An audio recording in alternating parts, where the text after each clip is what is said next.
Peninggalan Iblis Hitam. Bagian 1. Krik, krik, krik. Riuh suara jangkrik dan binatang malam lain mengusik keheningan malam yang hanya diterangi sinar bulan sepotong.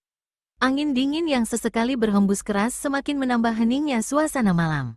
Tapi ternyata, suasana seperti itu tidak menghalangi perjalanan sebuah kereta yang ditarik 2 ekor kuda.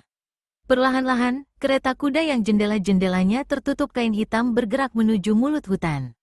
Cetar, cetar. Sang kusir melecutkan cambuk ke pantat 2 ekor kuda di depannya. Seketika, langkah binatang penarik kereta yang sudah kelihatan lelah kembali bergerak cepat. Uk, uk, terdengar batuk keras beruntun dari dalam kereta yang mempunyai pintu di samping kanan kiri. Masih jauhkah hutan Karimun, Pandora? Tanya orang di dalam kereta setelah batuknya mereda. Tidak, Tuan, sahut kusir yang dipanggil Pandora. Hutan Karimun sudah di depan kita. Syukurlah, sambut orang di dalam kereta yang ternyata majikan Pandora. Nada suaranya menyiratkan perasaan lega. Seketika, suasana kembali hening setelah orang yang berada di dalam kereta menghentikan ucapannya. Kini, yang terdengar hanya derap langkah 2 ekor kuda dan suara gemeretak roda kereta. Mudah-mudahan tidak ada orang persilatan yang mencium kepergian kita, ucap orang yang berada di dalam kereta penuh harap. Hah, sepasang iblis gurun Banjar benar-benar tangguh. Tapi biar bagaimanapun, Tuan berhasil mengalahkan mereka, bantah Pandora. Hatinya tidak senang mendengar majikannya memuji-muji sepasang iblis itu. Padahal Tuan belum menggunakan mantel pusaka. Jangan sebut-sebut benda itu lagi, Pandora, tegur orang di dalam kereta tidak senang. Maafkan aku, Tuan, desah Pandora. Dari nada suaranya dapat dirasakan adanya penyesalan. Sampai kapanpun aku tidak akan menggunakan benda itu. Dan kepergianku membawanya bukan karena aku ingin memilikinya, tapi karena aku tidak ingin pusaka ini jatuh ke tangan orang yang tidak bertanggung jawab. Biarlah pusaka-pusaka leluhurku ini tidak mendapatkan ahli waris, daripada jatuh ke tangan orang-orang sesat seperti sepasang iblis gurun Banjar. Kau mengerti, Pandora? Mengerti, Tuan, sahut kusir yang kepalanya tertutup kaping bambu dengan suara mendesah. Orang yang berada di dalam kereta menghentikan ucapannya. Sementara Pandora pun tidak berkata-kata lagi. Pelayan setia yang merangkap sebagai kusir ini sibuk melecutkan cambuk, memaksa kuda-kuda penarik kereta terus melangkah. Tapi tiba-tiba, Pandora memandang berkeliling. Sepasang matanya merayapi pohon-pohon di sekitar penuh curiga. Pendengaran Pandora yang tajam menangkap suara-suara mencurigakan di sekelilingnya. Tentu saja hal ini membuat urat-urat sarafnya menegang. Dan kecurigaan Pandora memang beralasan. Baru beberapa tombak kereta kuda itu bergerak maju, tiba-tiba terdengar suara berdesingan nyaring yang disusul berkelebatannya beberapa benda berkilat ke arahnya dan juga ke arah kuda-kuda penarik kereta. HMH, Pandora hanya mendengus. Cepat laksana kilat, cambuknya berkelebat. Cetar, cetar, cetar. Terdengar suara lecutan beberapa kali. Dan seketika itu juga, benda-benda berkilat yang ternyata adalah beberapa bilah pisau terbang rontok ke tanah. Tidak satupun pisau-pisau terbang yang lolos dari sambaran cambuk. Jelas, kalau kusir ini bukan kusir sembarangan. Bertepatan dengan runtuhnya pisau-pisau terbang, tiba-tiba dari balik rerimbunan pohon dan semak yang lebat melesat beberapa sosok bayangan. Ada apa, Pandora? Tanya orang di dalam kereta. Rupanya, majikan Pandora juga mendengar keributan di luar. Tidak ada apa-apa, Tuan, jawab Pandora cepat. Hanya hambatan kecil. Setelah menjawab pertanyaan sang majikan, Pandora memandang lurus ke depan. Di hadapan kereta, kini menghadang beberapa sosok berpakaian serba hitam. Pandora menghitung jumlah penghadang dengan matanya. 7 orang, desis kusir ini dalam hati. Mengapa kalian menghadang perjalananku? Tanya Pandora tenang. Jelas kalau kusir ini tidak menganggap hadangan 7 orang berpakaian hitam sebagai masalah besar. Serahkan pusaka peninggalan iblis hitam. Baru kami biarkan kalian melanjutkan perjalanan, ucap laki-laki bertubuh kurus dan berwajah kuning yang rupanya pimpinan penghadang. Pandora bergumam tak jelas. Dibukanya kaping yang menutupi kepalanya. Kini wajah kusir itu terlihat jelas di bawah keremangan cahaya bulan. Tampak jelas kalau Pandora ternyata adalah seorang kakek. Kulit wajahnya yang berwarna coklat dipenuhi bintik-bintik putih. Cepat serahkan pusaka itu sebelum kesabaran kami hilang, bentak laki-laki berwajah kuning bernada peringatan. Kalian sudah buta rupanya, mengapa meminta pusaka peninggalan iblis hitam padaku? Memangnya ada hubungan apa aku dengan iblis hitam? Sahut Pandora mengelak. Tak usah pura-pura bodoh, sergasi muka kuning cepat. Kau memang tidak memiliki pusaka itu. Tapi majikanmu yang di dalam memilikinya. Cepat serahkan, atau kau ingin kami merebutnya dengan kekerasan? Setelah berkata demikian, laki-laki bermuka kuning mengerling ke arah kereta. Majikanku memilikinya, kalian keliru rupanya. Majikanku bukan tokoh aliran sesat. Apa kau tidak pernah mendengar julukan pendekar golok baja? Gertak kusir kereta kuda. Keparat, kau kira kami bisa kau bodohi? Kami pun tahu kalau majikanmu berjuluk pendekar golok baja. Tapi jangan kira kami bisa tertipu. Semua tokoh persilatan sudah tahu kalau majikanmu keturunan iblis hitam, tandas pimpinan penghadang keras. Wajah Pandora seketika pucat. Sungguh tidak disangka kalau rahasia majikannya sudah terbongkar. Entah siapa yang membocorkan rahasia yang selama ini tersimpan rapi. Kalau begitu, mulut 7 orang ini harus dibungkam agar tidak menimbulkan bahaya yang lebih besar, tekad Pandora dalam hati. Kalau begitu, kalian harus mati, tegas kakek berwajah bintik-bintik putih seraya melompat dari kereta. Hahaha, pimpinan penghadang tertawa tergelak. Kaulah yang akan kami bereskan sebelum majikanmu yang kini sudah jadi macan ompong. Setelah berkata demikian, laki-laki berwajah kuning itu mengibaskan tangannya. Kontan, 6 orang anak buahnya segera melangkah maju. Seraf, serat, sinar terang berkilatan begitu 7 orang ini menghunus senjata masing-masing. 7 orang berpakaian serba hitam itu ternyata bersenjata pedang semua. Kalian bereskan pelayan busuk ini. Biar aku yang urus macan ompong itu, perintah si muka kuning sambil menudingkan jari telunjuk ke arah kereta. Baik, Kang. Sahut 6 anak buahnya berbarengan. Perlahan-lahan, laki-laki berwajah kuning mendekati kereta. Tapi baru beberapa tindak kakinya melangkah, tiba-tiba berkesiur angin dingin. Sesaat kemudian, di hadapan si muka kuning telah berdiri Pandora. Langkahi dulu mayatku, baru kalian bisa menjamah kereta ini, ujar kakek berwajah bintik-bintik putih itu penuh wibawa. Kalau memang itu maumu, mampuslah kau, teriak pimpinan penghadang seraya menusukkan pedang ke arah perut Pandora. Angin dingin bersiutan cukup keras sebelum tusukan pedang tiba. Tapi Pandora hanya mendengus. Kakek berwajah bintik-bintik putih ini memang bukan orang sembarangan. Dia adalah pelayan kesayangan pendekar golok baja yang sudah puluhan tahun ikut majikannya. Dan pendekar golok baja yang tahu kesetiaan Pandora, tidak segan-segan menurunkan kepandaiannya kepada kakek itu. Walaupun tidak berbakat, tapi berkat ketekunan Pandora, akhirnya sebagian besar ilmu sang majikan berhasil dikuasai. Maka tidak mengherankan ketika menghadapi tusukan pedang lawan, kakek berwajah bintik-bintik putih itu tidak menjadi gugup. Segera kakinya dilangkahkan ke kanan seraya mendoyongkan tubuh, sehingga serangan lawan lewat di sebelah kiri pinggangnya. Belum lagi si muka kuning sempat berbuat sesuatu, tangan Pandora cepat melakukan bacokan dengan sisi tangan dimiringkan pada pergelangan tangan yang menggenggam pedang. Laki-laki berwajah kuning itu kaget dan berusaha menarik pulang tangannya. Tapi, pimpinan penghadang memekik tertahan. Pergelangan tangan yang terkena bacokan pelayan pendekar golok baja terasa seperti patah tulangnya. Dan seketika itu pula, pedangnya terlepas dari genggaman. Tidak hanya sampai di situ saja yang dilakukan Pandora. Secepat bacokan tangan kosongnya mengenai sasaran, secepat itu pula posisi tangannya dikepalkan. Dan langsung dihantamkan ke wajah lawan dengan punggung tangan. Untuk kedua kalinya, laki-laki berwajah kuning memekik ketika pukulan Pandora telak dan keras menghantam wajahnya. Dan seketika itu pula, terdengar suara berderak keras dari tulang-tulangnya yang retak. Sesaat, tubuh pimpinan penghadang itu menggelepar-gelepar. Sekejap kemudian, tubuhnya sudah tidak bergerak lagi untuk selamanya dengan hidung dan mulut mengalir darah segar. Rupanya Pandora yang tengah dilanda rasa cemas telah mengerahkan seluruh kepandaian yang dimilikinya. Melihat pemimpinnya tewas, tentu saja 6 penghadang lain menjadi terkejut. Ke-6 orang berpakaian serba hitam itu sama sekali tak menyangka kalau ketua mereka dapat ditewaskan pelayan pendekar golok baja secara mudah. Memang kejadian itu berlangsung begitu cepat, sehingga mereka tidak sempat berbuat apa-apa. Sesaat lamanya, ke-6 orang itu terpaku menatap mayat ketuanya, seolah-olah tak percaya pada apa yang dilihatnya.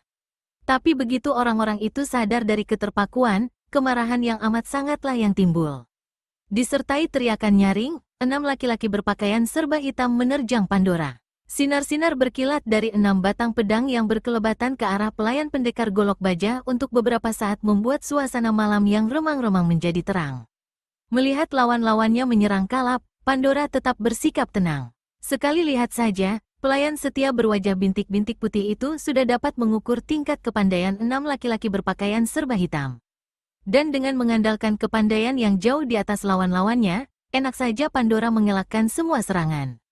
Tubuhnya menyelinap di antara kelebatan sinar pedang yang sewaktu-waktu bisa saja merenggut selembar nyawanya. Memang, dengan ilmu meringankan tubuh yang jauh di atas lawan-lawannya, tidak sulit bagi Pandora mengelakkan hujan senjata lawan. Dan begitu kakek ini balas menyerang, terdengar jerit memilukan saling susul yang diiringi dengan robohnya 6 penghadang satu demi satu. Roboh dan tidak pernah bangkit lagi untuk selamanya. Dalam waktu singkat, sudah tidak ada lagi lawan yang berdiri tegak.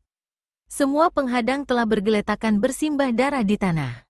Pandora memandangi 7 mayat yang bergelimpangan di tanah dengan sorot mata sedih. Kakek berwajah bintik-bintik putih ini membunuh 7 orang lawan bukan karena jiwanya yang kejam, tapi karena terpaksa.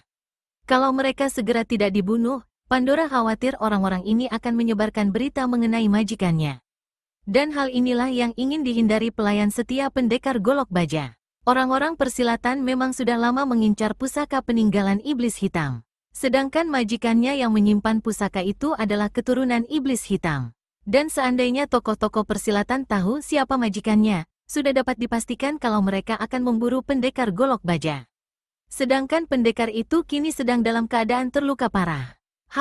Pandora menghela napas panjang untuk menguatkan hatinya yang agak terguncang. Pelayan setia ini sadar kalau bukan hanya untuk sekali ini saja dirinya harus bertindak keras. Seandainya tokoh-tokoh persilatan telah mencium berita tentang pusaka peninggalan iblis hitam ada di tangan pendekar golok baja, mau tidak mau dia harus bertindak kejam untuk menyelamatkan majikannya. Dan juga pusaka warisan iblis hitam tentunya. Pandora kembali menaiki kereta, tapi baru saja pantatnya diletakkan, terdengar teguran dari dalam kereta. "Bagaimana, Pandora? Maafkan aku, Tuan. Aku terpaksa membunuh mereka." Terdengar suara hempasan napas berat dari dalam kereta. Tapi biar bagaimanapun, pendekar golok baja tidak bisa menyalahkan perbuatan pelayan setianya. Tadi, pendekar ini juga telah mendengar pembicaraan antara Pandora dengan rombongan penghadang. Mungkin seandainya dirinya tidak terluka parah, dia pun akan turun tangan membantu Pandora. Pandora kembali menghentakkan tali kekang kuda sambil mendecakkan mulutnya. Dan kereta itu bergerak kembali setelah beberapa saat tertahan. Kereta kuda terus bergerak di bawah keremangan malam memasuki hutan karimun. Pandora, kembali terdengar suara teguran pelan dari dalam kereta. "Ada apa, Tuan?" tanya Pandora. "Setelah tiba di tempat tinggal paman guruku, kau boleh pergi, Pandora." "Maksud, Tuan?" tanya Pandora gugup. Jelas ada keterkejutan yang amat sangat dalam nada suaranya. "Barangkali kau ingin bebas, tidak terikat." "Aku ikhlas, Pandora," sambung pendekar golok baja. "Tidak, Tuan," bantah Pandora tegas. "Aku tidak akan meninggalkan Tuan. Kecuali, Tuan sudah tidak membutuhkanku lagi." Seketika suasana menjadi hening ketika Pandora menyelesaikan ucapannya. Baik pendekar golok baja maupun pelayan setianya tidak berkata apa-apa. Keduanya tenggelam dalam lamunan masing-masing. Sesekali Pandora melecutkan cambuk bila melihat langkah kudanya mulai pelan. Sedangkan pendekar golok baja masih tenggelam dalam lamunannya. Orang yang disebut paman guru, sebenarnya adalah gurunya sendiri karena gurunya adalah adik seperguruan ayahnya. Pendekar golok baja menghela napas berat. "Berhenti dulu, Pandora." Kakek berwajah bintik-bintik putih segera menarik tali kekang, sehingga kuda-kuda penarik kereta menghentikan larinya. "Ada apa, Tuan?" tanya Pandora. "Aku ingin duduk di luar saja, Pandora," sahut pendekar golok baja seraya membuka pintu kereta. Melihat hal ini, buru-buru pelayan setia itu melompat dari tempat duduknya. Ingin membantu sang majikan naik ke sebelah tempat duduk kusir. "Tidak usah, Pandora," cegah pendekar golok baja. "Biar aku naik sendiri." Pandora pun mengurungkan niatnya. Baru setelah pendekar golok baja sudah duduk di sebelah kursi kusir, dia bergegas naik dan duduk di kursinya. "Mengapa Tuan pindah kemari?" tanya pelayan setia itu heran. "Aku ingin berbincang-bincang denganmu, Pandora," sahut sang majikan.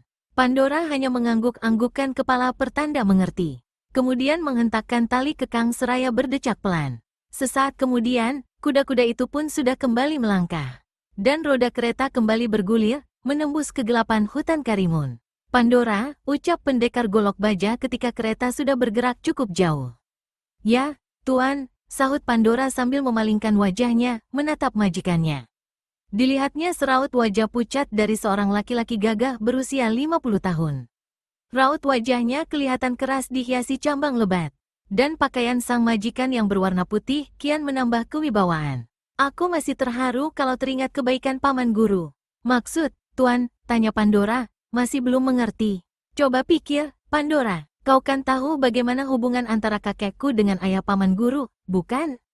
Kakek berwajah bintik-bintik putih itu menganggukkan kepala. Kakek Tuan adalah kakak seperguruan ayah paman guru Tuan.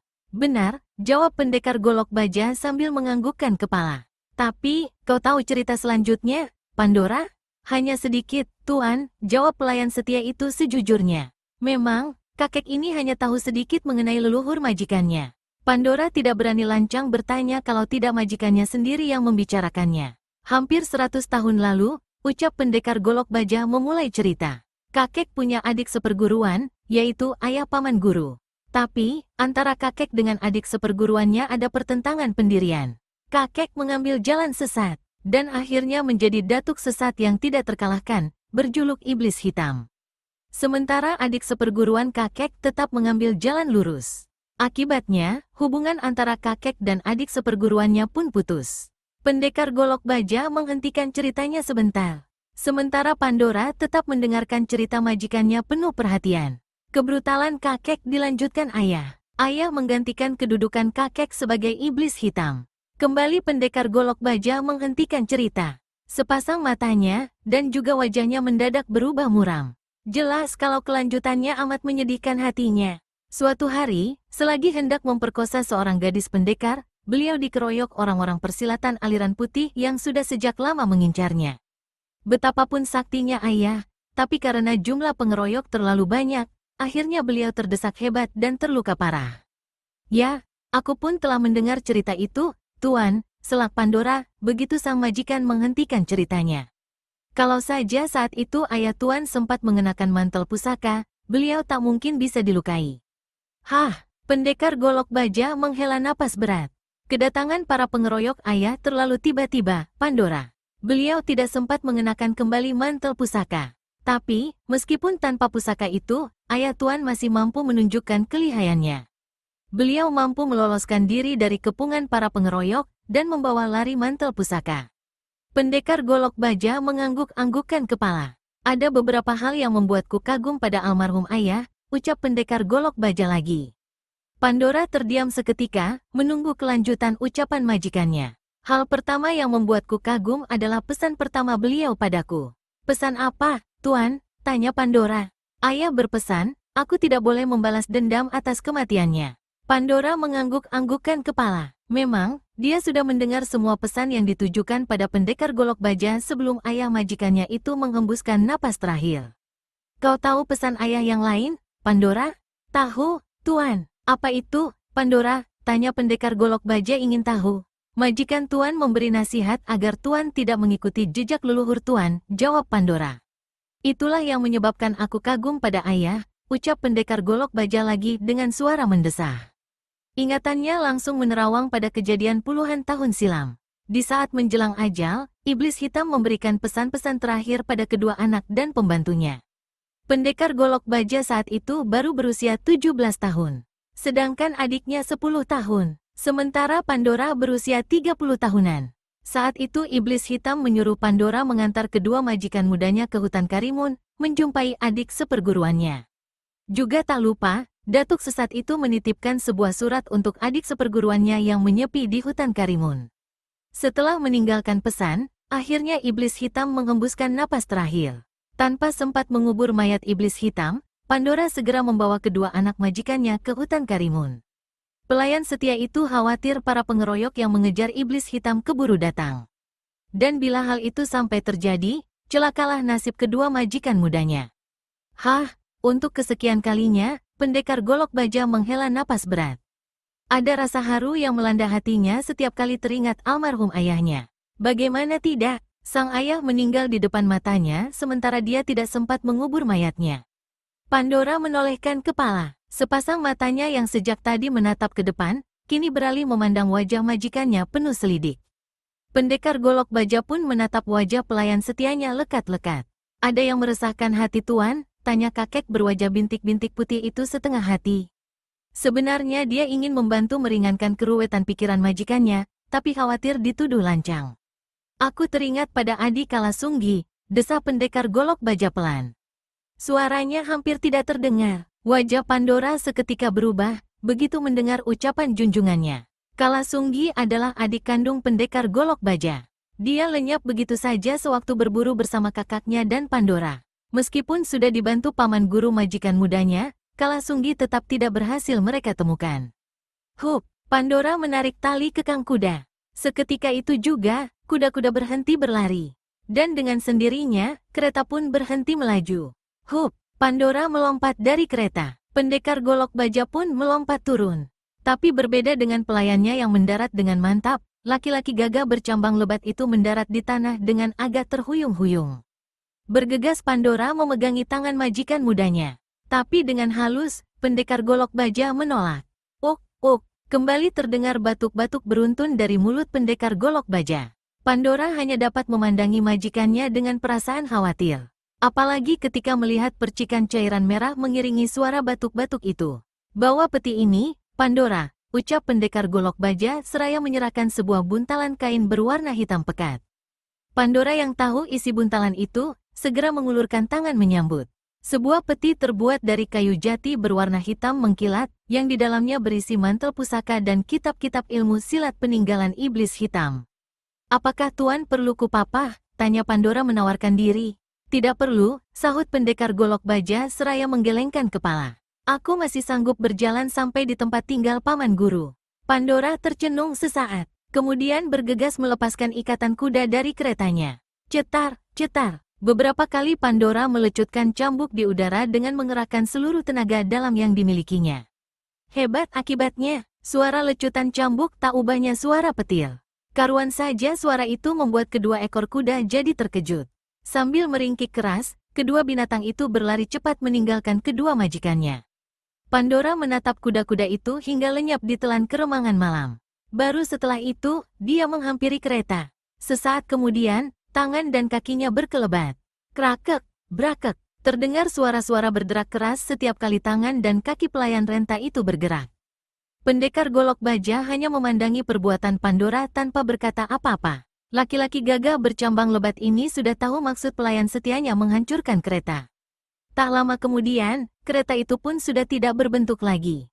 Yang tertinggal hanyalah serpihan-serpihan kayu belaka. Kakek berwajah bintik-bintik putih pun menghentikan gerakannya. Kemudian mengambil pecahan-pecahan kereta, lalu disebarkan di rerimbunan semak yang terpisah.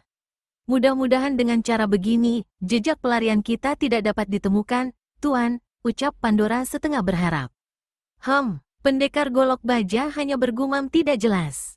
Dia tidak begitu yakin kalau usaha yang dilakukan pelayannya akan berhasil. Tapi pendekar ini tidak mau mengecilkan hati kakek itu dengan mengatakan ketidakyakinannya.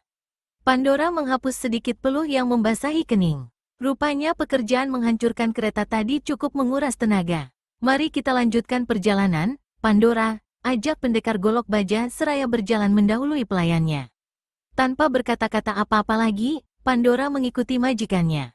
Memang, perjalanan di tempat ini tidak bisa dilalui dengan berkuda. Apalagi dengan kereta kuda. Itulah sebabnya mengapa Pandora terpaksa menghancurkan kereta dan mengusir kuda-kuda itu. Dengan langkah terhuyung-huyung dan sesekali diselingi batuk-batuk keras, pendekar golok baja menerobos rerimbunan semak. Bahkan tak jarang tangan pendekar ini harus bekerja keras menguak rerimbunan semak-semak yang terlalu rapat.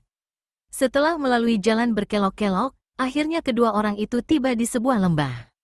Meskipun suasana malam remang-remang, tak jauh dari situ terlihat cukup jelas sebuah pondok berdinding bilik. Pendekar golok baja segera mempercepat langkahnya begitu melihat pondok berdinding bilik itu. Dan Pandora pun terpaksa mempercepat langkahnya. Kakek berwajah bintik-bintik putih ini sebenarnya khawatir pada luka-luka parah yang diderita sang majikan. Semestinya saat ini tidak boleh terlalu banyak mengeluarkan tenaga. Tapi, apa dayanya, pendekar golok baja tidak mau dibantah. Tak lama kemudian, pendekar golok baja telah berada di depan pondok berdinding bilik itu. Tok, tok, tok. Terdengar suara ketukan, begitu kepalan tangan laki-laki gagah itu menyentuh pintu. Perlahan saja pintu itu diketuk. Tapi karena suasana malam sangat hening, ketukan tadi terdengar agak keras. Kriit, terdengar suara berderit tajam begitu pintu terbuka. Disusul munculnya seraut wajah keriput dari balik pintu. Kekagetan terbayang jelas di wajah orang itu begitu melihat siapa yang telah mengetuk pintu. Memang suasana malam remang-remang, tapi cukup untuk menerangi wajah pendekar golok baja.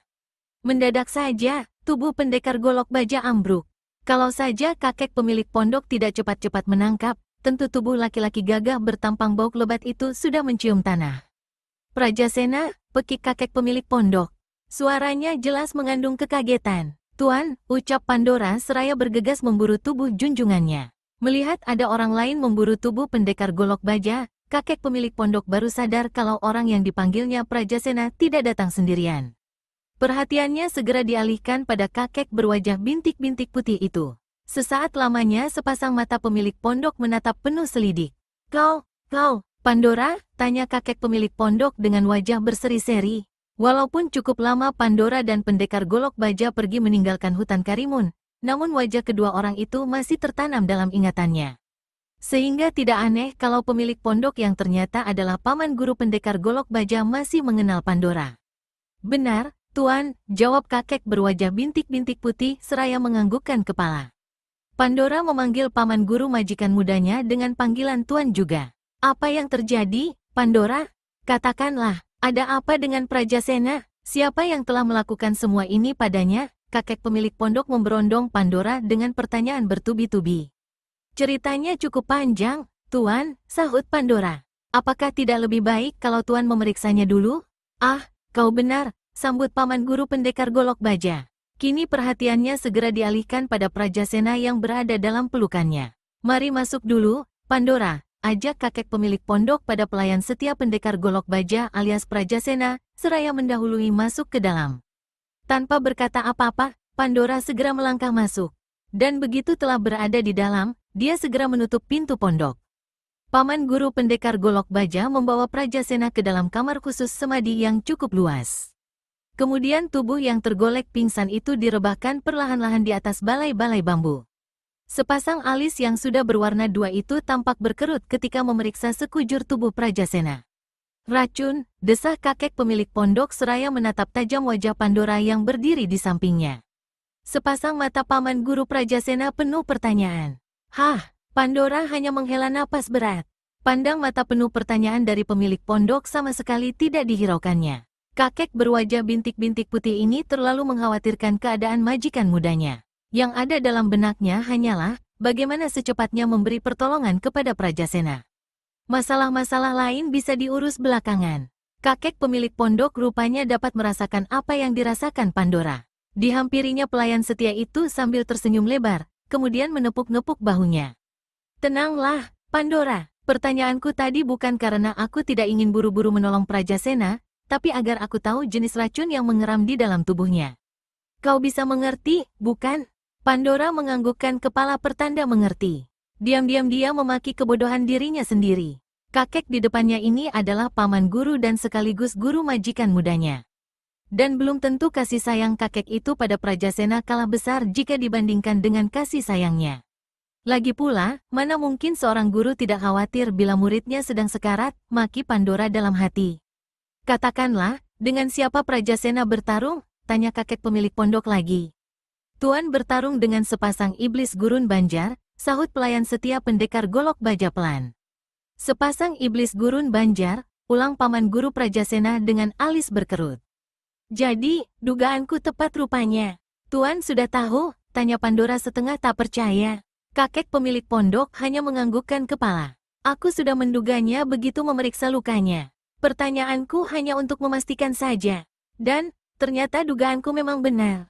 Hah, sungguh tidak kusangka kalau sepasang iblis gurun banjar bentrok dengan Prajasena. Dalam salah satu pengembaraannya, Tuan telah membunuh murid sepasang iblis gurun banjar, ucap Pandora menjelaskan.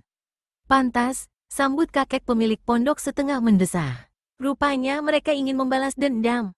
Benar, Tuan. Pandora, kumohon kau jangan memanggilku dengan panggilan Tuan lagi. Gatal telingaku rasanya, panggil aku dengan namaku saja, Wirageni. Baiklah, Eyang. Pandora sengaja menyebut Eyang karena penduduk dusun di sekitar hutan Karimun memanggil paman guru Prajasena ini dengan sebutan Eyang Wirageni. Sekarang kau tenanglah, Pandora. Atau, lebih baik kau berjaga-jaga. Barangkali ada tamu-tamu tak diundang yang datang kemari.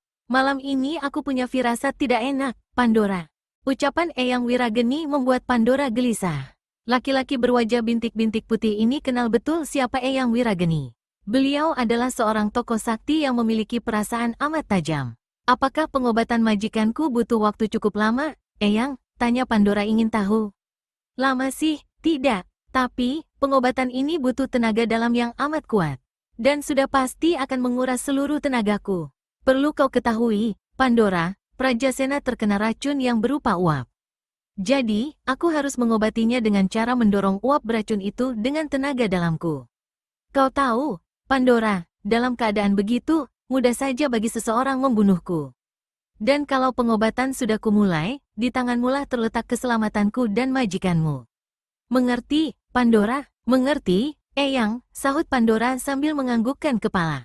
Diam-diam, jantung kakek berwajah bintik-bintik putih ini berdebar tegang, mengingat tugas berat yang harus diemban. Dua nyawa orang-orang yang sangat dihormati, kini bergantung kepadanya. Mudah-mudahan saja tidak ada apa-apa, harap pelayan setia ini dalam hati. Bersiaplah, Pandora, aku akan mulai. Setelah berkata demikian, Eyang Wirageni naik ke balai-balai bambu, kemudian duduk bersila. Perlahan-lahan, tubuh pendekar golok baja yang tertelentang, dibalikkan jadi tertelungkup. Kemudian, dibukanya pakaian pendekar itu. Eyang Wirageni menarik napas dalam-dalam seraya menarik tangannya yang terkepal di kedua sisi pinggang. Sesh! Terdengar suara berdesis begitu Eyang Wirageni mengeluarkan udara yang tadi disedot. Berbarengan dengan hembusan napas melalui mulut, kedua tangannya didorong ke depan dengan jari-jari terbuka. Lambat dan perlahan-lahan kedua tangan keriput itu didorong. Dan setelah itu, Eyang Wirageni kembali mengepalkan kedua tangannya ke sisi pinggang. Kali ini tanpa mengambil napas. Kemudian kedua telapak tangannya ditempelkan pada punggung pendekar golok baja. Kakek pemilik pondok ini mulai menyalurkan tenaga dalam untuk mengusir uap racun yang mengendap di tubuh murid keponakannya. Pandora mulai pasang sikap waspada. Buntalan kain hitam yang sejak tadi dijinjing, ditaruh di bawah balai-balai bambu. Sepasang matanya diedarkan berkeliling, ke setiap sudut ruangan. Kakek berwajah bintik-bintik putih ini merasa waktu berjalan begitu lambat. Sebentar-sebentar sepasang matanya dialihkan, antara sekeliling ruangan dan dua sosok tubuh yang berada di balai-balai bambu. Dan kini, dilihatnya bintik-bintik keringat mulai membasahi wajah Eyang Wirageni. Mula-mula hanya sedikit, tapi semakin lama semakin banyak. Sampai akhirnya, sekujur tubuh kakek itu mandi keringat. Sepasang mata Pandora membelalak begitu melihat uap tipis berwarna kehijauan, keluar dari kedua lubang hidung majikan mudanya. Pelayan setia ini tahu kalau asap itu adalah uap racun yang berhasil didesak keluar oleh hawa murni Eyang Wirageni. Semakin lama, uap itu semakin bertambah tebal. Dan Pandora melihat kedua tangan Eyang Wirageni yang ditempel di punggung pendekar golok baja mulai bergetar. Tahu kalau Eyang Wirageni telah mengerahkan tenaga dalam melewati batas, diam-diam jantung Pandora berdebar tegang. Mendadak, wajah Pandora berubah ketika pendengarannya yang tajam mendengar suara banyak langkah kaki mendekati pondok. Suara langkah yang ringan, pertanda pemiliknya memiliki ilmu meringankan tubuh cukup tinggi. Karuan saja suara-suara tadi membuat pelayan setia ini jadi gelisah. Ternyata dugaan Eyang Wirageni tidak meleset, banyak tamu-tamu tak diundang yang berkunjung ke pondok ini. Dengan gerak mata kalap, Pandora melirik ke arah dua sosok yang masih berada di atas balai-balai bambu. Tampak olehnya kalau asap yang keluar dari lubang hidung sang majikan sudah menipis. Berarti, tak lama lagi seluruh uap racun akan musnah dari tubuh majikannya. Sementara itu, kedua tangan Eyang Wirageni semakin keras bergetar. Samar-samar tampak asap tipis mengepul dari kepala Eyang Wirageni yang wajahnya merah padam. Kian lama, uap itu kian menebal. Pandora khawatir andaikan racun dalam diri pendekar golok baja belum habis keluar. Tapi Eyang Wirageni sudah roboh kehabisan tenaga. Di saat-saat yang menegangkan itu, tiba-tiba, brakek, terdengar suara berderak keras dari arah luar kamar. Tanpa melihat pun Pandora tahu kalau pintu depan pondok telah dibobol orang. Jantung pelayan setia ini semakin berdebar keras karena tahu kalau tamu-tamu tak diundang sudah masuk di dalam pondok. Meskipun begitu, Pandora tetap tidak bergeming dari tempatnya. Kakek berwajah bintik-bintik putih ini tidak berani meninggalkan kedua tubuh tak berdaya itu begitu saja.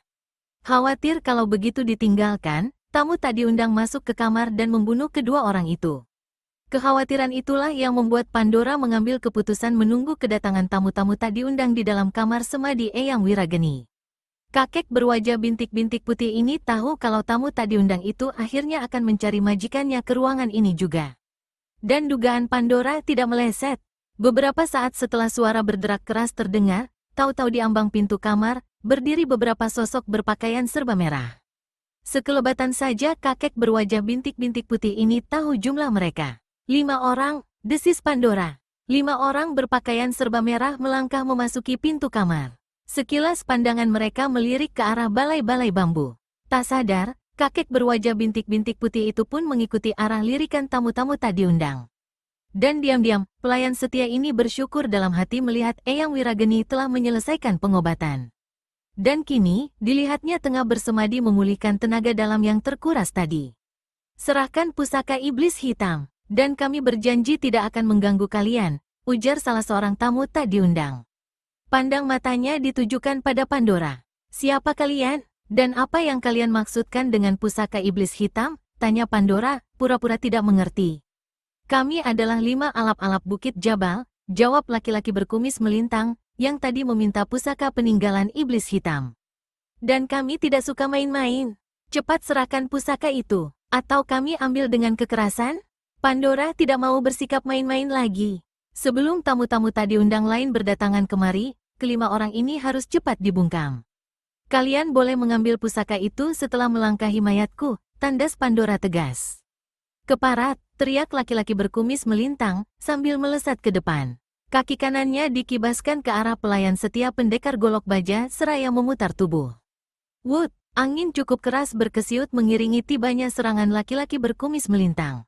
Pandora menyeringai lebar. Dari deru angin yang mengiringi tibanya serangan, kekuatan tenaga dalam lawan sudah bisa diukurnya. Maka tanpa ragu-ragu lagi, tangan kirinya segera diangkat melindungi pelipis sambil melontarkan tendangan kaki kanannya ke arah lutut kiri laki-laki berkumis melintang itu. Plakek, tukek, laki-laki berkumis melintang yang juga merupakan orang pertama dari 5 alap-alap Bukit Jabal berseru tertahan. Kaki kanannya yang tertangkis tangan kakek berwajah bintik-bintik putih tadi terasa sakit dan ngilu bukan main. Dan belum lagi rasa sakit itu hilang, tendangan lawan telah mengenai lutut kirinya. Kontan, sambungan tulang lututnya terlepas. Melihat dalam segebrakan saja rekan mereka telah dipecundangi, tentu saja keempat alap-alap Bukit Jabal terkejut bukan main. Salah seorang dari mereka bergegas menangkap tubuh sahabatnya yang terhuyung-huyung. Kiranya kau memiliki kepandaian juga, kakek peot, ucap salah seorang alap-alap Bukit Jabal yang bermata picak. Selesai berkata begitu, diterjangnya Pandora dengan serangan bertubi-tubi. Dan belum lagi serangan laki-laki bermata picak tiba, 4 kawannya yang kini telah tahu kalau kakek berwajah bintik-bintik putih bukan orang sembarangan, segera ikut menyerang. Tak terkecuali laki-laki berkumis melintang. Dengan agak terpincang-pincang, dia ikut membantu serangan saudara-saudaranya. Dan sekali menyerang, 5 alap-alap Bukit Jabal langsung menggunakan senjata andalan. Mereka semua menggunakan sepasang pedang pendek berwarna hitam mengkilat. Suara berkesiutan nyaring dari udara yang terbeset kelebatan pedang-pedang pendek 5 alap-alap Bukit Jabal memecah keheningan malam. Pandora yang memang sudah memutuskan untuk tidak bertindak setengah-setengah, segera mencabut sebatang golok pendek berwarna putih mengkilat. Serat, seketika memancar sinar terang menyilaukan mata ketika golok pendek keluar dari sarungnya. Dan secepat golok itu tercabut, secepat itu pula Pandora menangkis hujan serangan tamu tak diundang. Terang, terang, terang. Terdengar suara berdentangan nyaring yang diiringi pijaran bunga-bunga api di udara, tatkala golok pelayan setia itu berbenturan dengan senjata-senjata para pengeroyok. Suara-suara pekikan kaget segera terdengar dari mulut 5 alap-alap Bukit Jabal. Bahkan bukan itu saja, tubuh-tubuh mereka pun terhuyung-huyung ke belakang. Jelas kalau tenaga dalam yang dimiliki kelima pemburu pusaka peninggalan iblis hitam itu masih jauh di bawah tenaga dalam Pandora. Dan selagi tubuh-tubuh mereka terhuyung-huyung, pelayan setia pendekar golok baja itu kembali menyabetkan golok berwarna putih mengkilat. Dan, serat, Terdengar jeritan-jeritan panjang menyayat begitu golok Pandora membabat leher 5 alap-alap bukit Jabal satu persatu. Darah segar kontan bermuncratan dari leher mereka yang terkoyak lebar. Seketika itu juga, tubuh kelima orang itu roboh ke tanah. Setelah menggelepar-gelepar sesaat, akhirnya diam tidak bergerak lagi. Tragis sekali nasib 5 alap-alap bukit Jabal, mereka tewas di tangan orang yang sama sekali tidak terkenal. Hah! Terdengar helaan napas berat dari mulut Pandora. Wajah pelayan setiap Raja Sena ini tidak tampak gembira meskipun melihat kelima lawan telah tewas. Bahkan, terlihat penyesalan mendalam di wajah tua yang berbintik-bintik putih itu. Memang sebenarnya, Pandora menyesal sekali telah membunuh 5 alap-alap bukit Jabal. Kalau saja bukan karena terpaksa, belum tentu kakek ini tega membunuh kelima orang itu. Tapi setidak-tidaknya, kematian 5 alap-alap bukit Jabal itu telah mengurangi momok yang selama ini menakut-nakuti penduduk sekitar bukit itu. Setelah memandangi 5 sosok mayat yang tergolek bermandi darah sejenak, Pandora segera menyarungkan kembali goloknya. Tak lupa menyeka dulu darah yang menodai batang golok dengan pakaian salah seorang mayat 5 alap-alap bukit Jabal. Trekek, kini, golok putih berkilat telah masuk kembali ke dalam sarungnya. Baru setelah itu, Pandora mengalihkan perhatian ke arah 2 sosok tubuh yang tergolek di atas balai-balai bambu. Ditatapnya Eyang Wirageni yang masih khusyuk bersemadi penuh perhatian. Terdengar desahan lembut berirama tetap setiap kali paman guru majikannya itu menarik dan mengeluarkan napas. Sesaat kemudian, Pandora mengalihkan pandangan ke arah tubuh junjungan mudanya yang masih tergolek di balai-balai bambu. Desah napas lembut tapi teratur menandakan kalau pendekar golok baja tengah tertidur lelap. Mendadak, terdengar keluhan pelan mengiringi tubuh Prajasena yang menggeliat. Melihat hal ini, seketika wajah Pandora berseri-seri. Bergegas dia mendekati balai-balai bambu. "Tuan," panggil kakek berwajah bintik-bintik putih itu. Nada suaranya menyiratkan rasa gembira yang menggelora. "Pandora," desah pendekar golok baja pelan. Setelah mengerjap-ngerjap beberapa saat, baru kemudian sepasang kelopak matanya membuka. Dan yang pertama kali dilihat adalah wajah pelayan setianya. Tapi, masih terlihat samar-samar. Memang tadi Prajasena memanggil nama Pandora sebelum membuka matanya. Dia memanggil pelayannya karena mendengar panggilan Pandora. "Ya, Tuan," sahut Pandora gembira. Pandora tahu kalau majikan mudanya telah bebas dari cengkeraman racun jahat sepasang iblis gurun banjar. Wajah itu telah agak memerah kembali, sungguh pun masih agak pucat. Dan sepasang bola mata yang tidak kehijauan seperti sebelumnya, telah menjadi bukti nyata kalau pendekar golok baja telah bebas dari racun. Memang, semula wajah dan sepasang bola mata Prajasena berubah kehijauan. "Di manakah aku, Pandora?" tanya Prajasena sambil mengedarkan pandangan berkeliling. "Tuan, lupa." Pandora sengaja tidak segera menjawab pertanyaan pendekar golok baja. Dibiarkannya Prajasena mengamati seluruh penjuru tempat itu. "Rasanya aku mengenal tempat ini," gumam Prajasena pelan sambil mengernyitkan dahi. Jelas kalau pendekar golok baja tengah menguras ingatannya. "Ingat-ingatlah, Tuan," sambut Pandora. "Terutama sejak Tuan berhasil mengusir sepasang iblis gurun banjar." "Ah, aku ingat sekarang," sentak pendekar golok baja setelah termenung sejenak. Apalagi setelah terpandang olehnya tubuh Eyang Wirageni yang tengah bersemadi. "Apa yang telah terjadi, Pandora? Dan mengapa Eyang bersemadi?" Pandora tertegun sejenak. Dan sebelum sempat menjawab pertanyaan junjungannya, kembali terdengar suara bernada terkejut dari mulut Prajasena. "Siapa mereka, Pandora?" tanya pendekar golok baja sambil menudingkan jari telunjuk pada 5 sosok mayat yang tergolek di lantai. "Dan, siapa yang membunuh mereka?"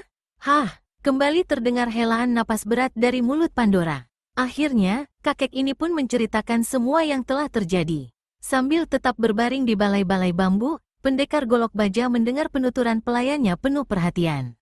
Sesekali terdengar seruan kaget dari mulutnya, selagi pelayan setia itu bercerita.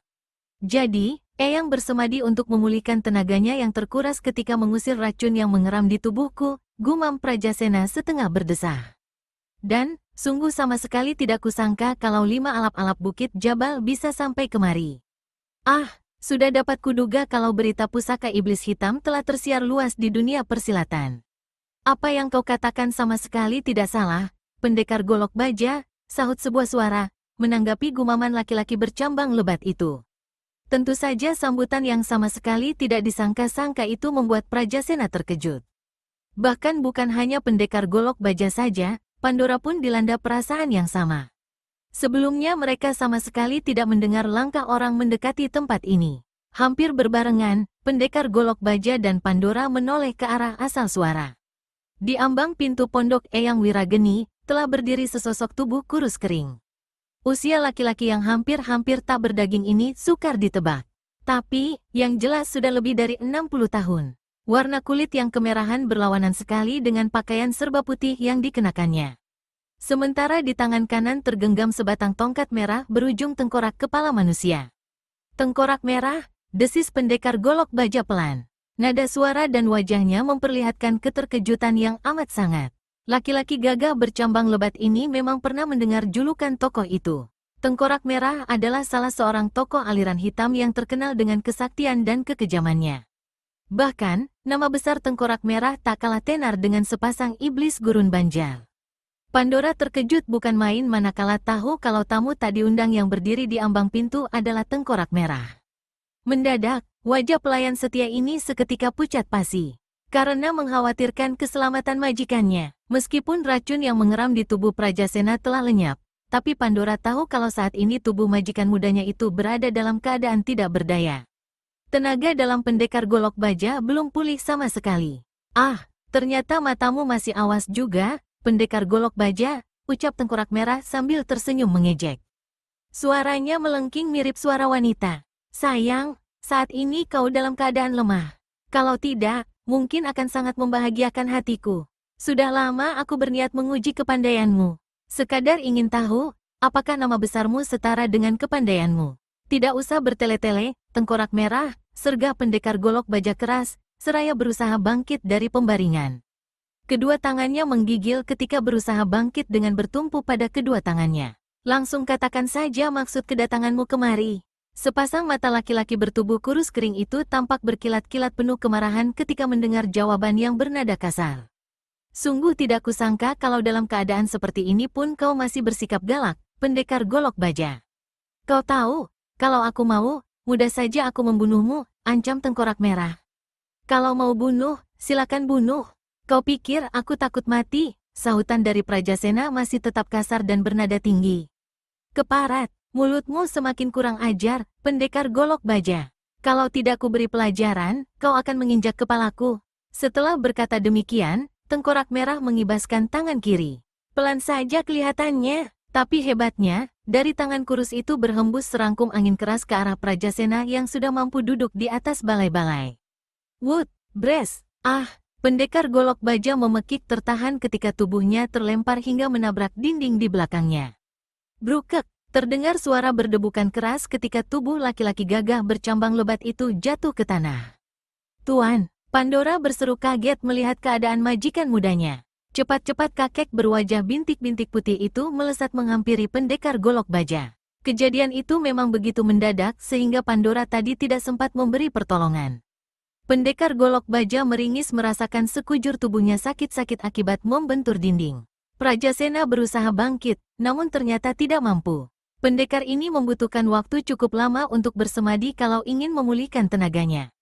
Pandora segera membungkukkan tubuh untuk memeriksa keadaan majikan mudanya. Lega rasa hatinya ketika mengetahui pendekar golok baja sama sekali tidak terluka.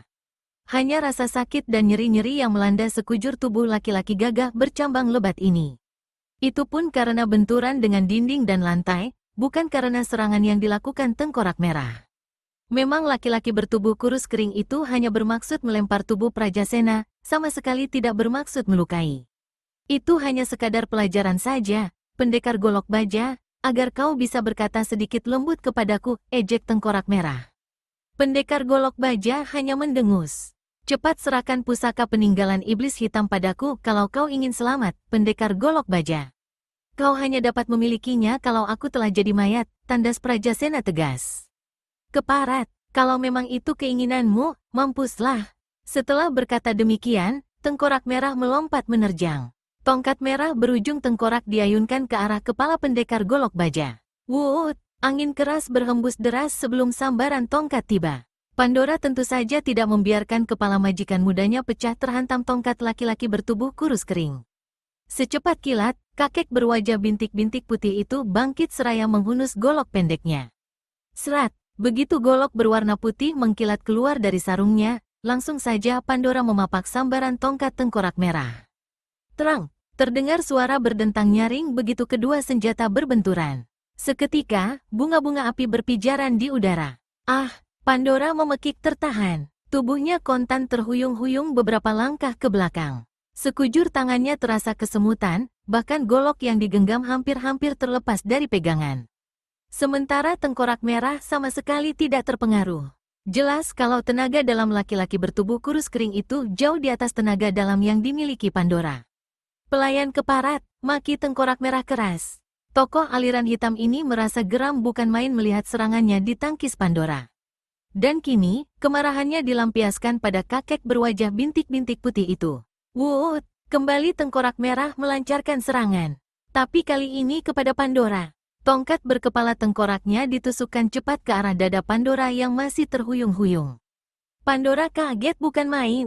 Untuk mengelak rasanya sudah tidak mungkin lagi dapat dilakukan. Jangankan mengelak, mematahkan daya dorong yang membuat tubuhnya terhuyung-huyung pun dia tak mampu.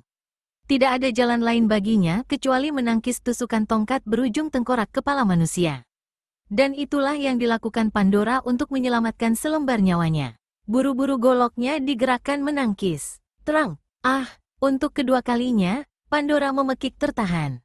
Tubuhnya kembali terhuyung-huyung ke belakang. Bahkan kali ini diikuti dengan terlepasnya golok dari genggamannya. Hiat, disertai teriakan nyaring, tengkorak merah kembali menyabetkan tongkat merahnya ke arah Pandora. Kali ini Pandora tidak mampu berbuat apa-apa lagi. Kakek berwajah bintik-bintik putih ini hanya dapat pasrah menanti ajal datang menjemput. Tubuh yang masih terhuyung-huyung, menyulitkan dirinya mengelakkan sabetan tongkat. Tapi di saat kritis bagi keselamatan Pandora, terdengar suara berdesing nyaring yang disusul dengan melesatnya selembar sinar putih berkilat ke arah tongkat yang mengancam kepala pelayan setia itu. Terang, seketika itu juga, benda putih berkilat terpental balik ketika berbenturan dengan tongkat berujung tengkorak kepala manusia milik tengkorak merah. Dan langsung menancap di dinding sampai tembus ke gagangnya. Rupanya, benda putih berkilat itu adalah sebilah pisau terbang. Tengkorak merah menggeram keras, manakala mendapati serangannya kembali digagalkan orang. Dan belum lagi dia sempat berbuat sesuatu, tahu-tahu melesat sesosok bayangan putih. Sesaat kemudian, di depan laki-laki bertubuh kurus kering itu telah berdiri Eyang Wirageni dengan tenangnya. Rupanya begitu melihat keselamatan Pandora terancam, kakek ini segera turun tangan tanpa mempedulikan tenaganya yang belum pulih seluruhnya. Karena waktu yang sudah mendesak, dilemparkannya sebilah pisau terbang sebagai penghambat serangan tengkorak merah. Pandora, cepat kau bawa Prajasena dari sini. Sambil berkata begitu, Eyang Wirageni segera menerjang tengkorak merah. Tongkat baja yang sejak tadi tergenggam di tangannya segera menotok cepat ke arah ulu hati lawan. Pandora adalah seorang yang telah kenyang pengalaman. Maka sekali lihat saja, kakek berwajah bintik-bintik putih ini tahu kalau Eyang Wirageni sengaja mengorbankan nyawanya untuk keselamatan dia, pendekar golok baja, dan terutama sekali pusaka iblis hitam. Pandora tahu kalau Eyang Wirageni belum berhasil memulihkan seluruh tenaganya. Tanpa membuang-buang waktu lagi, Pandora segera menghampiri pendekar golok baja dan memanggulnya. Tak lupa menyambar buntalan kain hitam yang berisi pusaka peninggalan iblis hitam. Dan sebelum melesat kabur dari situ, dia menyempatkan melirik pertarungan yang terjadi antara tengkorak merah dengan Eyang Wirageni. Sementara itu, Eyang Wirageni terus menghujani tengkorak merah dengan serangan-serangan dahsyat untuk memberi kesempatan Pandora kabur. Tengkorak merah meraung murka melihat Pandora berhasil kabur dengan membawa pusaka yang diincarnya. Kini, kemarahannya dilampiaskan pada Eyang Wirageni. Eyang Wirageni menggertakkan giginya, mengerahkan seluruh kemampuan yang dimilikinya. Tapi, ternyata hasilnya tetap sia-sia. Tenaga dalamnya belum kembali seluruhnya. Dan dengan berkurangnya tenaga dalam, berkurang pula kemampuannya. Sesekali kedua senjata mereka beradu, Eyang Wirageni selalu terhuyung ke belakang dengan tangan yang menggenggam tongkat tergetar hebat. Sementara lawannya sama sekali tidak menderita suatu apa. Di jurus-jurus awal, pertarungan antara kedua orang tokoh sakti ini masih berlangsung imbang. Tapi menginjak jurus ke-15, tampak keunggulan tengkorak merah. Sebenarnya kalau saja Eyang Wirageni berada dalam kondisi biasa, belum tentu tengkorak merah mampu mendesak. Tapi, karena kakek yang menjadi guru pendekar golok baja ini belum berhasil memulihkan seluruh tenaga dalamnya, laki-laki bertubuh kurus kering itu bisa mendesaknya. Terang, kembali untuk kesekian kalinya, senjata kedua tokoh sakti berbenturan. Kali ini benturan yang terjadi demikian keras, sehingga tak pelak lagi Eyang Wirageni terjengkang ke belakang. Dan sebelum paman guru Prajasena ini berbuat sesuatu, tahu-tahu tongkat berujung kepala tengkorak lawan telah meluruk cepat ke dada. Wut, bukek, huakek, terdengar suara berderak keras ketika tongkat berujung kepala menghantam telak keras dada Eyang Wirageni. Seketika itu juga, tubuh paman guru pendekar golok baja terlempar jauh ke belakang. Darah segar berhamburan deras dari mulut, hidung, dan telinga Eyang Wirageni. Nyawa Eyang Wirageni meninggalkan raganya dengan sekujur tulang dada remuk. Melihat lawannya tewas, tanpa membuang-buang waktu lagi tengkorak merah melesat meninggalkan pondok. Mengejar Pandora yang telah membawa lari pusaka dan juga majikan mudanya. Sementara itu, Pandora terus berlari cepat meninggalkan pondok Eyang Wirageni. Walaupun agak repot karena tangan kanannya harus memegangi tubuh pendekar golok baja yang terpanggul di bahu, sedangkan tangan kiri sibuk menjunjung buntalan kain hitam, kakek berwajah bintik-bintik putih terus berlari. Tapi belum berapa jauh melangkah, mendadak Pandora berhenti berlari. Kedua kaki kakek ini menggigil keras, sementara sepasang matanya membelalak ke depan. Kalau saja suasana malam tidak remang-remang, tentu akan terlihat jelas betapa pucatnya wajah pelayan setia ini. Ada apa, Pandora? Tanya pendekar golok baja begitu merasakan kakek itu menghentikan larinya secara tiba-tiba. Tuan lihat saja sendiri, sahut pelayan setia itu. Suaranya terputus-putus seperti orang diserang demam hebat. Kalau begitu, turunkan aku, Pandora, pinta Prajasena. Laki-laki gagah ini jadi ingin tahu apa yang telah membuat pelayan setianya kelihatan takut bukan main. Pandora segera menurunkan tubuh majikan mudanya dengan pandangan mata masih tertuju ke depan. Ternyata bukan hanya Pandora saja yang terkejut melihat pemandangan yang terpampang di depan, pendekar golok baja pun dilanda perasaan serupa. Mustahil, meskipun dengan agak gagap, akhirnya keluar juga ucapan bernada terkejut itu.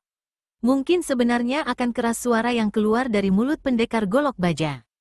Tapi karena keterkejutan yang amat sangat, suaranya malah tersumbat di tenggorokan. Tidak salahkah yang kita lihat ini, Tuan? Tanya Pandora yang telah berhasil mengatasi rasa terkejut. Tidak, Pandora, sahut pendekar golok baja sambil menggelengkan kepala. Dia memang iblis hitam. Di bawah keremangan malam, di hadapan kedua orang itu, terlihat sesosok tubuh berpakaian serba hitam tengah mengamuk menghadapi belasan pengeroyok. Sosok itu memang pantas bila dijuluki iblis hitam, karena sekujur tubuhnya terbalut kain serba hitam. Mulai dari kepalanya yang tertutup selubung berwarna hitam, dan yang terlihat hanya sepasang matanya saja, sampai ke kaki dan sepatunya berwarna hitam. Kedua tangannya terbungkus sepasang sarung tangan yang juga berwarna hitam. Pakaian sosok serba hitam yang berjuluk iblis hitam adalah sebuah mantel hitam yang berkibaran keras setiap kali tubuhnya bergerak. Lalu, bagaimana dengan isi buntalan ini, Tuan? Tanya Pandora lagi, seraya mengangkat buntalan kain hitam yang sejak tadi dijinjingnya. Pendekar golok baja terperanjat kaget, laki-laki gagah ini baru teringat pada buntalan kain hitam yang selama ini diketahuinya berisi seluruh perlengkapan iblis hitam. Apakah iblis hitam ada dua? Tanyanya dalam hati dengan perasaan bingung. Atau, memang peti kayu jati yang terdapat dalam buntalan kain hitam ini sebenarnya tidak berisi apa-apa? Teringat semua itu, Prajasena kembali memperhatikan sosok serba hitam yang masih saja melakukan pembantaian. Jelas terlihat kalau di kedua belah tangan sosok serba hitam itu tergenggam sepasang kapak hitam mengkilat. Tidak salah lagi, sosok serba hitam itu adalah iblis hitam. Buka buntalan itu, Pandora, ucap pendekar golok baja setelah tercenung sesaat. Ingin membuktikan apakah semua benda yang terdapat dalam peti kayu jati hitam masih ada di dalamnya? Terlihat jelas kalau sosok serba hitam itu memiliki semua ciri-ciri iblis hitam. Mulai dari perlengkapan, sampai pada jurus-jurus yang dimainkannya. Pandora segera membuka buntalan kain hitam, dan menyerahkan peti kayu jati pada majikan mudanya. Setelah menerimanya, pendekar golok baja memperhatikan seluruh bagian luar peti sejenak. Baru kemudian mengeluarkan sebuah anak kunci dari balik baju. Memang peti itu terkunci dengan sebuah gembok. Tanpa sepengetahuan pendekar golok baja dan Pandora, tengkorak merah diam-diam sudah berada di belakang mereka. Dan seperti juga kedua orang itu, Tengkorak Merah juga merasa terkejut begitu melihat sosok serba hitam yang diketahuinya berjuluk Iblis Hitam tengah mengamuk menghadapi belasan tokoh-tokoh persilatan. Tak salah lagi, orang-orang itu berusaha memperebutkan pusaka warisan Iblis Hitam, juga Tengkorak Merah. Dan seperti juga pendekar Golok Baja dan Pandora, Tengkorak Merah pun tidak percaya kalau sosok serba hitam di hadapannya adalah Iblis Hitam. Sepengetahuannya, tokoh aliran hitam yang mengerikan itu telah meninggal dunia puluhan tahun silam. Dan pusaka iblis itu kini ada di tangan pendekar Golok Baja. Bagaimana mungkin iblis hitam bisa muncul dan mengamuk di sana? Tengkorak Merah tak habis mengerti. Didorong oleh rasa ingin tahu, diam-diam Tengkorak Merah mengintai pendekar Golok Baja yang tengah membuka peti. Dengan jantung berdebar-debar, Prajasena membuka tutup peti yang telah dibuka gemboknya. Dan, kosong. Hampir serentak, pendekar Golok Baja dan Pandora mendesis begitu melihat di dalam peti tidak terdapat apa-apa, kecuali sebuah balok kayu yang mungkin sengaja dimasukkan agar peti tidak kosong sama sekali. Kalau saja suasana malam tidak remang-remang, akan terlihat jelas kalau wajah Prajasena dan pelayan setianya pucat pasi. Jantung keduanya berdebar keras saking tegangnya. Pendekar Golok Baja kembali memandang ke depan. Dilihatnya pengeroyok iblis hitam yang semula berjumlah puluhan tinggal beberapa gelintir lagi. Kembali untuk kesekian kali, terdengar jeritan memilukan yang disusul dengan robohnya sesosok tubuh tanpa nyawa di tanah. Perut orang itu robek lebar terkena babatan kapak iblis hitam. Hahaha, sosok serba hitam itu memperdengarkan tawa aneh. Suaranya pelan, berat, tapi bergaung. Dan semakin lama semakin mengeras. Para pengeroyok yang sejak tadi sudah merasa gentar, segera melesat kabur. Tapi sebelum mereka melangkah jauh, terdengar suara mendengus keras. Dan belum lagi gema dengusan lenyap, sesosok bayangan hitam menyambar tubuh mereka. Dan, sisa pengeroyok menjerit memilukan. Sebentar mereka bergeleparan di tanah, sebelum akhirnya diam tidak bergerak lagi. Tewas dengan luka-luka menganga, akibat sambaran sepasang kapak sosok serba hitam. Itulah hukuman bagi orang yang mencoba-coba memperebutkan pusaka iblis hitam. Hahaha, lagi-lagi terdengar tawa aneh dari mulut sosok tubuh serba hitam. Setelah puas tertawa, iblis hitam mengalihkan pandangan ke arah dua sosok yang sejak tadi memperhatikan dengan sorot mata tegang. Siapa lagi kalau bukan Pandora dan pendekar Golok Baja? Sedangkan Tengkorak Merah yang melihat kalau peti pusaka iblis hitam kosong, sudah sejak tadi kabur dari situ. Tak sadar, pendekar Golok Baja dan Pandora melangkah 3 tindak ke belakang begitu iblis hitam menatap ke arah mereka. Perbawa iblis hitam sejak puluhan tahun bahkan mungkin 100 tahun yang lalu memang menggiriskan. Ternyata bukan hanya Pandora dan pendekar Golok Baja yang terkejut, iblis hitam pun dilanda perasaan serupa. Tampak sepasang mata yang mencorong itu terbelalak kaget. Luar biasa, hanya dengan sekali melangkah, tubuh iblis hitam sudah berada lebih dari 10 tombak di depan. Luar biasa, desa pendekar Golok Baja begitu perasaan tegang yang melanda hatinya mulai reda. Kepandaiannya luar biasa sekali. Tuan, ucap Pandora ragu-ragu. Ada apa, Pandora? Tanya Prajasena, tanpa mengalihkan pandangan ke arah iblis hitam lenyap di telan kegelapan malam. Sejarah akan berulang, Tuan, keluh kakek berwajah bintik-bintik putih itu. Suaranya pelan. Apa maksudmu, Pandora? Tanya pendekar Golok Baja belum mengerti karena perhatiannya masih tertuju pada iblis hitam. Sejarah iblis hitam yang berlumuran darah, jawab Pandora dengan suara mengambang. Pendekar Golok Baja menghela napas berat. Nampak jelas kalau laki-laki gagah ini merasa tertekan melihat kenyataan yang dihadapinya. Tidak ada yang bisa kulakukan, Pandora, setelah sekian lama akhirnya keluar juga ucapan dari mulut Prajasena. Maksud, Tuan? Pandora masih belum jelas dengan ucapan sang majikan. Kepandaianku sama sekali tidak berarti bila dibandingkan dengan kepandaiannya, keluh Prajasena. Bagaimana Tuan bisa tahu? Tanya Pandora. Ada nada penasaran dalam suaranya. Apakah Tuan pernah bertarung dengan dia? Pendekar Golok Baja menggelengkan kepala. Eyang Wirageni yang mengatakan padaku. Maksud, Tuan, sejak zaman iblis hitam pertama sampai yang terakhir, yaitu ayahku, leluhur-leluhur Eyang Wirageni berusaha menahan sepak terjang iblis hitam. Baik dengan cara halus maupun cara kasar. Lalu, hasilnya bagaimana, Tuan? Tanya Pandora ingin tahu. Iblis hitam menaklukkan mereka, keluh Prajasena. Kepandaian iblis hitam turun-temurun jauh di atas keturunan Eyang Wirageni. Apakah iblis hitam dan keturunannya membasmi leluhur-leluhur Eyang Wirageni? Tanya Pandora lagi. Pendekar Golok Baja menggelengkan kepala. Itulah hebatnya, sahut Prajasena bernada memuji.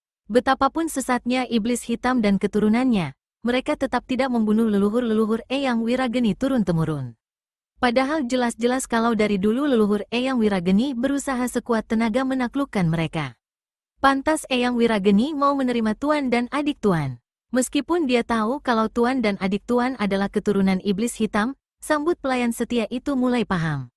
Yah, Eyang Wirageni merasa berhutang budi. Suasana menjadi hening ketika pendekar Golok Baja menyelesaikan ucapannya. Kini yang terdengar di tempat itu hanya suara jangkrik dan serangga malam lainnya. Jadi, atas dasar kekalahan leluhur-leluhur Eyang Wirageni turun-temurun itulah yang menyebabkan tuan tidak yakin mampu mengalahkan iblis hitam, tanya Pandora lagi, memecahkan keheningan malam. Ya, sahut Prajasena, kini aku terhitung keturunan Eyang Wirageni. Dan aku telah menguasai seluruh ilmu leluhurnya. Tapi, iblis hitam yang tadi muncul juga telah menguasai seluruh ilmu warisan iblis hitam. Jadi, mana mungkin aku mampu mengalahkan dia? Di samping itu, ada pantangan besar menentang leluhurku. Pandora terdiam seketika. Hanya yang masih membuatku bingung, dari mana iblis hitam tadi mendapatkan pusaka-pusakanya? Padahal, aku tahu pasti kalau ayah telah mewariskan semuanya padaku. Dan sejak diwariskan, peti itu selalu kubawa-bawa. Dan hampir setiap hari aku memeriksa gemboknya, ucap Prajasena dengan suara mengandung keheranan besar. Sewaktu tuan memeriksa peti, apakah tuan juga memeriksa isinya? Tanya Pandora ingin tahu. Kuakui aku memang ceroboh, Pandora. Aku sama sekali tidak memeriksa isinya. Begitu kulihat tutup peti masih tergembok, dan keadaan gembok tidak mengalami suatu apa, tenanglah hatiku. Sungguh tidak kusangka kalau kecerobohanku berakibat fatal. Pandora menatap wajah majikan mudanya yang dipenuhi rasa penyesalan mendalam. Pelayan setia ini tidak berani mengeluarkan kata-kata lagi. Entah sejak kapan pusaka itu telah lenyap dari tempatnya, kembali pendekar Golok Baja menggumam pelan. Hah, suara helaan napas berat Pandora saja yang menjawab pertanyaan Prajasena. Kakek berwajah bintik-bintik putih itu tidak tahu harus berkata apa. Entah siapa orang yang telah mencemari nama leluhurku, ucap laki-laki gagah bercambang lebat itu lagi. Masih bernada keluhan. Dunia persilatan akan gempar kembali, tuan, akhirnya keluar juga kata-kata dari mulut Pandora. Yah, pendekar Golok Baja hanya mendesah pelan. Iblis hitam akan merajalela kembali tanpa ada seorang pun yang bisa menahannya, sela Pandora. Pendekar Golok Baja sama sekali tidak menanggapi ucapan Pandora.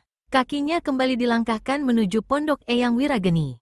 Kehadiran iblis hitam membuat Prajasena mendadak bisa bangkit berdiri dan berjalan normal. Hanya saja tenaga dalamnya belum pulih secara keseluruhan. Eyang, seru pendekar Golok Baja begitu melihat tubuh paman gurunya tergeletak tak berdaya di lantai. Darah menggenang di sekitar tubuh Eyang Wirageni. Dengan langkah terhuyung-huyung karena kondisi yang memang masih lemah, Prajasena berlari menghambur ke arah tubuh yang tergolek. Terdengar suara berkerotokan keras ketika laki-laki gagah bercambang lebat itu menggertakkan gigi. Kemarahan bercampur kesedihan yang amat sangat melanda hati Prajasena. Aku berjanji, Eyang, akan kubalas kekejian ini. Tengkorak merah, tunggulah pembalasanku, desis Prajasena penuh ancaman. Pandora, tolong angkat mayat Eyang, ucap pendekar Golok Baja pada Pandora, setelah berhasil meredakan perasaan hatinya yang terguncang. Suaranya masih terdengar serak, jelas kalau Prajasena dilanda perasaan sedih yang menggelegak. Kalau saja kondisi pendekar ini tidak dalam keadaan lemah, mayat Eyang Wirageni sudah diangkatnya sendiri. Hah, hanya helaan napas berat yang dapat dikeluarkan oleh pendekar Golok Baja untuk melampiaskan perasaan geram yang melanda dirinya. Apalagi yang dapat dilakukannya, dalam keadaan tidak berdaya seperti ini? Pandora segera membungkukkan tubuh, lalu mengangkat mayat Eyang Wirageni, dan membawanya keluar rumah. Prajasena mengikuti di belakang, dan malam itu juga, mayat Eyang Wirageni dikuburkan. Tengkorak merah berlari cepat mengerahkan seluruh ilmu meringankan tubuhnya. Sekali lihat, laki-laki bertubuh kurus kering ini sadar kalau dirinya bukan tandingan iblis hitam yang menggiriskan. Itulah sebabnya dia mengambil keputusan untuk melarikan diri sebelum iblis hitam menghabiskan semua lawannya. Hati laki-laki bertubuh kurus kering ini sudah agak lega setelah beberapa saat berlari, ternyata tidak ada tanda-tanda yang mengejarnya. Tapi, mendadak jantung tengkorak merah berdebar tegang melihat sosok serba hitam berdiri beberapa tombak di hadapannya. Iblis hitamkah sosok yang menghadang jalannya? Desis laki-laki kurus kering ini dalam hati. Hahaha, sosok serba hitam itu memperdengarkan tawa aneh. Suaranya pelan, berat, tapi bergaung. Seperti tawa itu terdengar dari mulut setan penghuni kuburan. Iblis hitam, desis tengkorak merah. Suaranya bergetar karena ketegangan yang melanda hatinya. Hahaha, hanya tawa aneh iblis hitam saja yang menyahut ucapan tengkorak merah. Mengapa kau hadang jalanku, iblis hitam? Tanya laki-laki bertubuh kurus kering itu parau. Bukankah aku tidak pernah punya urusan denganmu? HMH, iblis hitam mendengus. Tidak usah berdusta, tengkorak merah. Aku tidak berdusta, tengkorak merah mencoba membantah. HMH, kembali iblis hitam mendengus. Kini kau telah membuat 3 kesalahan, tengkorak merah. 3 kesalahan? Ya, iblis hitam menganggukkan kepala. Pertama, kau ikut memperebutkan pusaka peninggalan leluhurku. Kedua, kau telah membunuh Eyang Wirageni, keturunan adik seperguruan leluhurku. Dan ketiga, kau telah berdusta padaku. Kau punya 3 kesalahan, tengkorak merah. Nyawa busukmu tidak akan cukup untuk menebus kesalahanmu. Seketika wajah tengkorak merah pucat karena tahu kalau dirinya bukan tandingan iblis hitam. Meskipun begitu, tentu saja laki-laki kurus kering ini tidak mau menyerahkan nyawa begitu saja. Sadar kalau tidak akan mendapat ampunan iblis hitam, perasaan gentarnya berubah menjadi rasa nekat. Keparat, kaulah yang akan mampus di tanganku, iblis hitam. Setelah berkata demikian, tengkorak merah segera memutar-mutar tongkat merah berujung tengkorak kepala manusia yang tergenggam di tangannya. Wukek, wukek, wukek. Angin menderu keras mengiringi putaran tongkat itu. Kemudian disertai teriakan nyaring, tengkorak merah menyodokkan tongkatnya ke dada iblis hitam. Hahaha, iblis hitam hanya tertawa menyeramkan. Serangan maut yang mengancamnya sama sekali tidak dihiraukan. Padahal angin serangan tongkat itu saja sudah membuat batu-batu kecil beterbangan tak tentu arah. Tengkorak merah agak terkejut juga melihat kejadian ini. Dia memang sudah mendengar legenda kalau iblis hitam tak mungkin bisa dilukai oleh serangan apapun karena kemukjizatan pusakanya. Bahkan tadi pun telah disaksikannya sendiri kalau iblis itu memang tidak bisa dilukai. Tapi, sebelum membuktikannya sendiri, laki-laki bertubuh kurus kering ini tidak percaya. Dan inilah kesalahannya, bukek, telak dan cepat sekali ujung tongkat yang berbentuk tengkorak kepala manusia menusuk dada iblis hitam. Tapi aneh, sosok itu tak bergeming sedikit pun. Ah, tengkorak merah memekik kaget, dan sebelum sempat berbuat sesuatu, tahu-tahu kaki kanan iblis hitam telah melesat ke perutnya. Wut, bukek, huk, tengkorak merah mengeluh tertahan dengan tubuh terbungkuk. Seketika, rasa sakit dan mual melanda perut laki-laki bertubuh kurus kering ini. Tendangan keras itu telak mengenai perut. Ada cairan merah kental menitik di sudut-sudut mulutnya. Iblis hitam tidak hanya bertindak sampai di situ saja. Cepat laksana kilat, tangan tokoh sesat yang menggiriskan itu menamparkan deras ke arah pelipis. Wut, plakek, krakek, terdengar suara berderak keras ketika tamparan iblis hitam telak mengenai pelipis tengkorak merah. Dan, kontan tubuh laki-laki kurus kering ini terpelanting dengan mulut, hidung, dan telinga mengalir darah segar. Tengkorak merah tewas seketika, tewas sebelum sempat ambruk ke tanah. Menyedihkan sekali, seorang tokoh sesat yang memiliki kepandaian tinggi, tewas hanya dalam 3 gebrakan saja. Dan itu terjadi karena keteledoran tengkorak merah sendiri. Kalau saja dia bersikap waspada begitu melihat sikap iblis hitam yang tidak menghiraukan serangannya, tidak akan semudah itu tengkorak merah bisa ditewaskan. Hahaha, iblis hitam kembali tertawa menyeramkan. Setelah memandangi sejenak mayat tengkorak merah yang tergolek di tanah, tubuhnya melesat meninggalkan tempat itu. Sesaat kemudian, suasana di situ kembali sepi. Yang terdengar hanyalah gema suara tawa iblis hitam yang melayang terbawa angin.